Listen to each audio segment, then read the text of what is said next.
PHP code से related आज ये हमारा 65th ट्यूटोरियल है। और आज इस वीडियो में हम यहाँ पर सिलेक्ट क्वेरी के बारे में स्टडी करना है। सिलेक्ट क्वेरी का हम पीएचपी में कैसे यूज़ करते हैं, क्यों यूज़ करते हैं, इसके बारे में डिटेल में आज इस वीडियो में हम स्टडी करने वाले। तो चलिए वीडियो शुरू करते हैं। देखिए दोस्तों, हमारी जो सिलेक्ट क्वेरी है वो यहाँ पर अपने डेटाबेस से हमें यहाँ से रिकॉर्ड्स को फेच कर अपने यूजर साइट पर यहाँ पर डिस्प्ले कराने में हमें मदद करती है। क्वेरी को देखा था, इंसर्ट क्वेरी को देखा था, वैसे ही आज इस वीडियो में हम यहाँ पर सिलेक्ट क्वेरी का स्टडी करने वाले। सिलेक्ट क्वेरी से हमारे डेटाबेस की जो भी डेटा हमने स्टोर किया है वो सारा का सारा डेटा हम अपने साइट पर यहाँ पर शो करा सकते हैं। इसलिए हम यहाँ पर अपनी सिलेक्ट क्वेरी का यूज करते हैं। तो चलिए हम देखते हैं अपने पीएचपी के कोड में हम सिलेक्ट क्वेरी का कैसे यूज करते हैं। तो मैं पहले यहाँ पर अपने पीएचपी को स्टार्ट कर लेता हूँ और उसे यहाँ पर एंड कर देता हूँ। अब इसके बाद हमें यहाँ पर डेटाबेस को कनेक्ट करना है, इसलिए हम यहाँ पर एक वेरिएबल ले लेते हैं। डॉलर कनेक्शन नाम का एक वेरिएबल हम यहाँ पर ले लेते और उसके बाद हमारी जो एसक्यूएल कनेक्ट जो क्वेरी है उसे यहाँ पर हम कॉल करते माइस्क्यूएल कनेक्ट फंक्शन।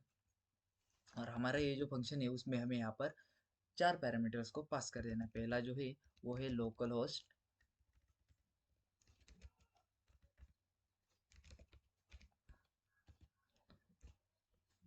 दूसरा है यूजर नेम रूट, तीसरा पासवर्ड है और लास्ट का जो है वो हम यहाँ पर एक डेटाबेस को यहाँ पर सिलेक्ट करने वाले। मैंने यहाँ पर एक डेटाबेस लिया हुआ है और उस डेटाबेस में हमने यहाँ पर कुछ डेटा को यहाँ पर स्टोर किया है और उस डेटा को आज हम अपने इस साइट पर यहाँ पर पेज में शो कराएंगे। इसके बाद हमें यहाँ पर अपनी सिलेक्ट क्वेरी को रन कराना है, इसलिए हमें यहाँ पर एक वेरिएबल ले लेते। उस वेरिएबल में हम यहाँ पर अपनी सिलेक्ट क्वेरी को स्टोर कराएंगे। रिजल्ट नाम का एक वेरिएबल हम यहाँ पर ले लेते, उसमें हम यहाँ पर क्वेरी डाल देते हैं MySQL query.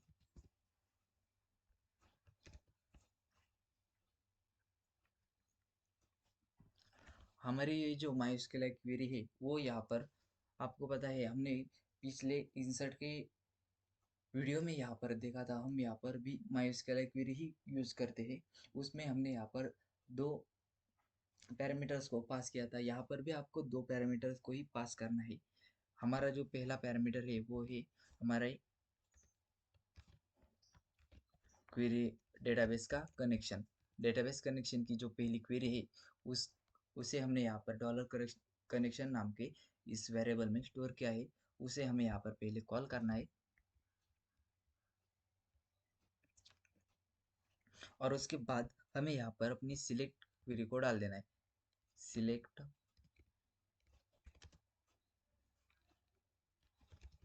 Star from contact,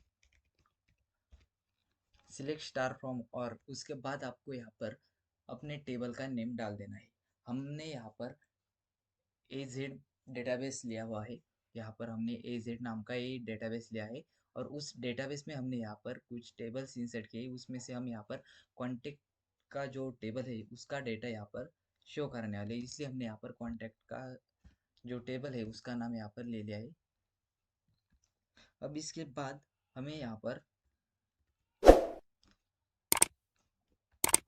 हमारा जो डेटा है उसे यहाँ पर एक टेबल फॉर्म में हम यहाँ पर प्रिंट करेंगे, इसलिए हम अपने HTML के टेबल को यहाँ पर यूज़ करने वाले। उस HTML के टेबल में हम यहाँ पर फॉर ईच लूप का यूज़ कर सारा का सारा डेटा एक साथ यहाँ पर प्रिंट कराएंगे। इसलिए हम यहाँ पर एक टेबल ले लेते हैं।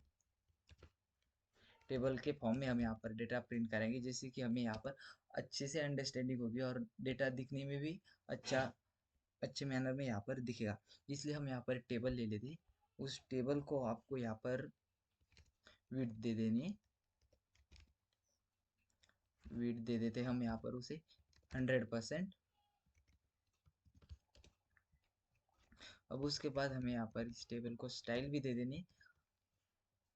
हम इस टेबल में यहाँ पर वैल्यूज को स्टाइल दे देते, पैडिंग दे देते उसे, पैडिंग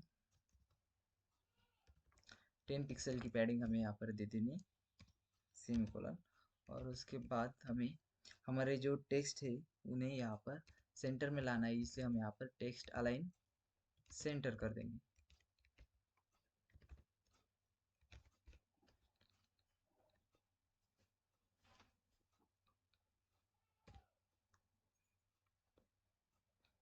और इसके बाद हमें डबल यूनाइटेड कोमा को कंप्लीट करना है।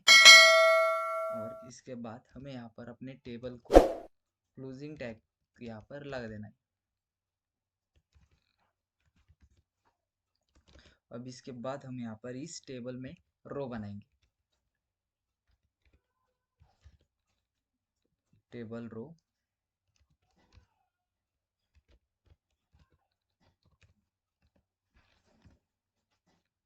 और इस टेबल रो में हम यहाँ पर अपने हेडिंग ले लेते, पहले रो में टेबल की हेडिंग हम यहाँ पर लेंगे।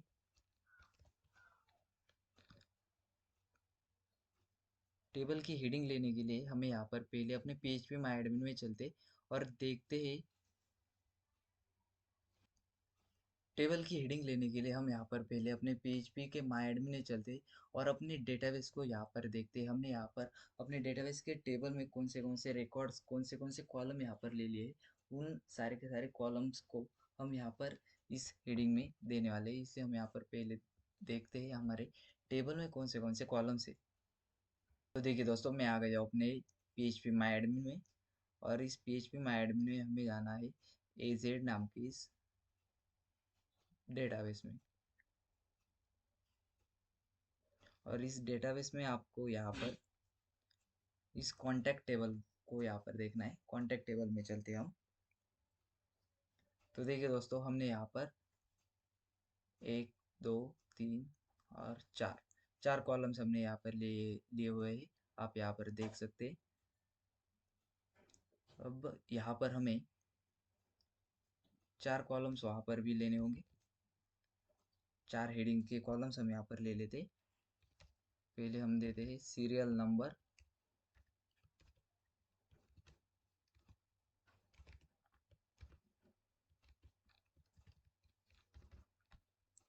उसके बाद हम यहाँ पर नेम ले लेते। उसके बाद मोबाइल नंबर डाल देते।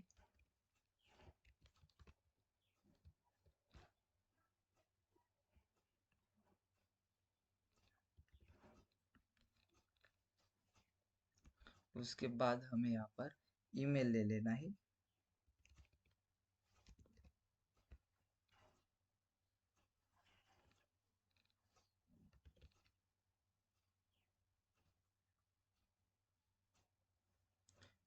Full name, mobile number, email और मैसेज।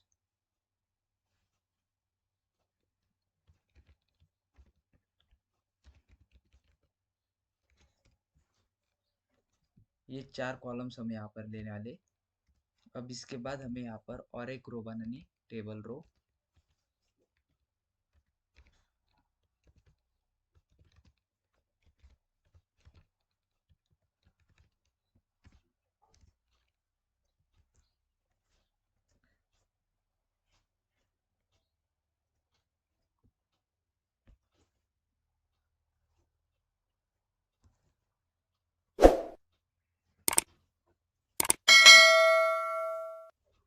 और हमें इस टेबल रो में यहाँ पर एक फॉर ईच लूप को यहाँ पर पास कराना है। हमारी फॉर ईच लूप हम यहाँ पर PHP में यूज़ करते हैं, इसलिए हम यहाँ पर अपने PHP को स्टार्ट कर लेंगे और PHP को यहाँ पर एंड कर देंगे। आप यहाँ पर अपने PHP को ऐसे भी अपनी HTML के फाइल में यहाँ पर यूज़ करा सकते हैं। HTML के कोड में आप यहाँ पर अपने PHP को अगर आपको एग्जीक्यूट करना है तो आपको यहाँ पर ऐसे डालना होगा, तो आपकी PHP यहाँ पर एग्जीक्यूट हो जाएगी। अब हमें यहाँ पर $i नाम का एक वेरिएबल दे देते, जिससे कि हमारे जो सीरियल नंबर से वो यहाँ पर प्रिंट हो जाएगी। सीरियल नंबर हमारी 1 से लेकर जितनी भी हमने यहाँ पर रिकॉर्ड डाले हुए हैं वहाँ तक यहाँ पर प्रिंट हो जाएगी। इसलिए हम यहाँ पर सीरियल नंबर दे देते। अगर हमने यहाँ पर डेटाबेस के सीरियल कस्टमर आईडी या सीरियल नंबर ली, तो वहाँ पर अगर हमने डेटाबेस को डिलीट किया, कुछ कॉलम्स को यहाँ पर, कुछ वैल्यूज़ को, डेटा को यहाँ पर अगर डिलीट किया, तो उसका जो आईडी है वो वहाँ पर डिलीट हो जाता है और उसके बाद के आईडी यहाँ पर आने लगते हैं। और हमारे इस यूज़र की पीएचपी के कोड पेज में यहाँ पर वो हमें वैसे ही दिखेगा। इसलिए हम यहाँ पर डॉलर आई को यहाँ पर 1 से इनिशियलाइज कर देते हैं, जिससे कि हमारा डेटाबेस का डेटा अगर डिलीट भी हो गया तो भी हमारी सीरियल वो अच्छे से दिखाएगा। सीरियल वाइज हमें यहाँ पर दिखाएगा, कोई भी नंबर यहाँ पर डिलीटेड नहीं होगा। अब इसके बाद हम यहाँ पर फॉर ईच लूप लगा देते हैं। फॉर ईच लूप को यहाँ पर हम लगाते हैं और इस फॉर ईच लूप में हम यहाँ पर डॉलर रिजल्ट नाम का एक वेरिएबल ले लेते हैं और उसके बाद यहाँ पर डॉलर की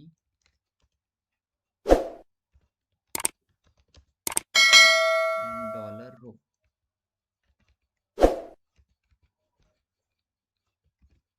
इसके बाद हमें यहाँ पर एक सेमीकोलन देना है। और अब इसके बाद हमें यहाँ पर टेबल रो में हमें अपने डेटा को ले लेना है। डेटा को लेने के लिए हम यहाँ पर टेबल डेटा टैग को यहाँ पर ले लेंगे और उस टेबल डेटा में भी हम यहाँ पर पीएचपी को स्टार्ट कराएंगे। हमें यहाँ पर अपने पीएचपी को ऐसे यहाँ पर डालना है और यहाँ पर हम डॉलर आई को ले लेंगे। हमने यहाँ पर डॉलर आई को डाला हुआ है, वो डॉलर आई को हम यहाँ पर नीचे ले लेते हैं और उसके बाद हम यहाँ पर अपने पीएचपी को क्लोज कर देते। अब इसके बाद हम यहाँ पर टेबल डेटा को भी क्लोज कर देंगे। अब इसके बाद हमें यहाँ पर सिर्फ इस डॉलर आई की जगह पर ही हमने यहाँ पर अपने डेटाबेस में जो भी कॉलम्स बनाए हैं, उन सारे के सारे कॉलम्स के नेम हम यहाँ पर पीएचपी में दे देने हैं।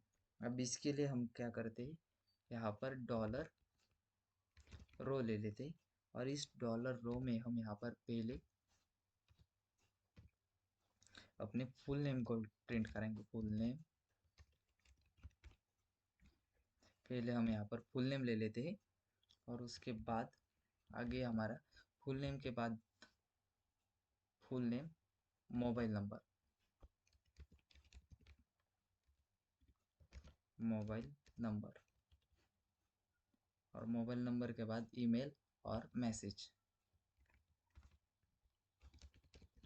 ईमेल और मैसेज। ये हो गया हमारा डेटाबेस का डेटा को लाने का कोड। अब इसके बाद हमें यहाँ पर हमने जो कर्ली ब्रेसेस यहाँ पर ओपन किया हुआ है, उस कर्ली ब्रेसेस को हमें यहाँ पर क्लोज कराना है। इसलिए हम यहाँ पर अपने पीएचपी को स्टार्ट कराकर हम उस कर्ली ब्रेसेस को क्लोज करा देंगे।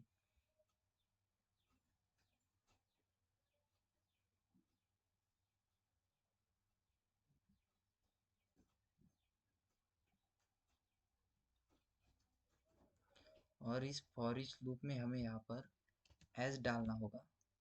हमारा एज यहाँ पर रह गया था, रिजल्ट के बाद आपको एज डाल देना है। और अब इसके बाद हमें यहाँ पर इस फाइल को सेव कराना है। इस फाइल को हम यहाँ पर सेव कराते और चलते अपने ब्राउज़र में और देखते ही हमारा ये सारा का सारा डेटा अपने पीएचपी के पेज में यहाँ पर आता है या नहीं।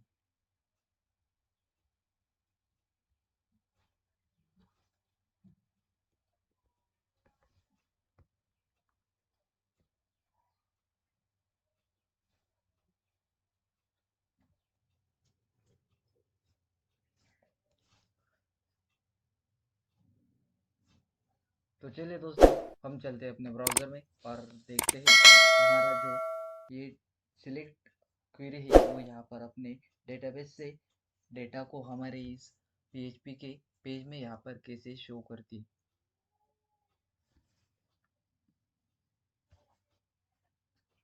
तो देखिए दोस्तों, आप यहाँ पर देख सकते हैं हमारा जो पीएचपी के माई एडमिन में पीएचपी के डेटाबेस में यहाँ पर जो भी रिकॉर्ड्स यहाँ पर हमने स्टोर किए थे, वहाँ वो यहाँ पर अपने पीएचपी के पेज में यहाँ पर शो होके आ चुके हैं, आप यहाँ पर देख सकते हैं। इसे सिर्फ हमें यहाँ पर एक बॉर्डर लगानी होगी। हम यहाँ पर बॉर्डर लगा देते, बॉर्डर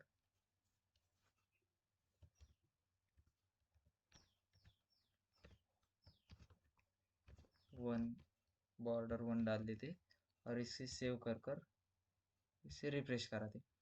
तो देखिए दोस्तों, आप यहाँ पर देख सकते हैं हमने यहाँ पर जो भी डेटा अपने PHP के डेटाबेस में था उसे यहाँ पर हमने शो करा कर दे दिया है। आप यहाँ पर देख सकते हैं हमारे PHP के डेटा में भी यहाँ पर ऐसे ही डेटा था। उन सारे डेटा को हमने यहाँ पर शो करा कर दे दिया है।